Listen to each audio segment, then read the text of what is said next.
విక్కీ, ఆర్య వాళ్ళైతే ఆఫీస్‌కి రెడీ అవుతూ ఉంటారు. అలా ఆఫీస్‌కి రెడీ అయ్యి, "అక్క వెళ్తాం అక్క" అనైతే చెప్తూ ఉంటారు. పద్మావతి "మీరిద్దరు రండి" అనైతే చెప్తూ ఉంటుంది అరవింద. ఆ మాటలకి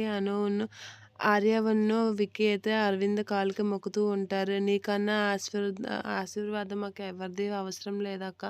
నువ్వు దీవిస్తే చాలు మాకు చాలా మంచి జరుగుతుంది" అని ఆర్య, విక్కీ అయితే అంటూ ఉంటారు. ఆ మాటలకి నా తమ్ముళ్ళు మంచి వృద్ధిలోకి రావాలి, మంచి పేరు పొందాలి అనైతే అరవింద ఆశీర్వదిస్తూ ఉంటుంది. ఇక విక్కీ అయితే ఆ మాటలకి చాలా హ్యాపీగా ఫీల్ అవుతూ ఉంటాడు. ఇక పద్మావతి వాళ్ళనైతే "మీరు వెళ్ళండి, ఎదురు రండి" అనైతే చెప్తూ ఉంటుంది అరవింద. ఇక వాళ్ళిద్దరైతే ముందుకి వెళ్తూ వాళ్ళకైతే ఆర్య, విక్కీ వాళ్ళకైతే ఎదురొస్తూ ఉంటారు.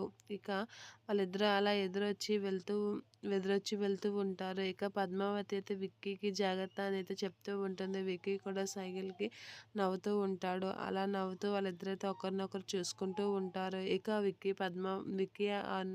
ఆర్య వాళ్ళు ఆఫీస్‌కి వెళ్ళడం చూసి మురిసిపోతూ ఉంటుంది అరవింద. "నా తమ్ముళ్ళు ఎప్పుడు ఇలానే ఆనందంగా ఉండాలి. వాళ్ళకి ఎటువంటి కష్టము రాకూడదు. ఎటువంటి ఇబ్బంది రాకుండా చూడు దేవుడా" అనైతే మనసులో అనుకుంటూ అరవింద్ అయితే చాలా హ్యాపీగా ఉంటుంది. ఇక పద్మావతి, వాళ్ళు కూడా చాలా హ్యాపీగా ఉంటారు వాళ్ళ ఆఫీస్‌కి వెళ్ళడం చూసి.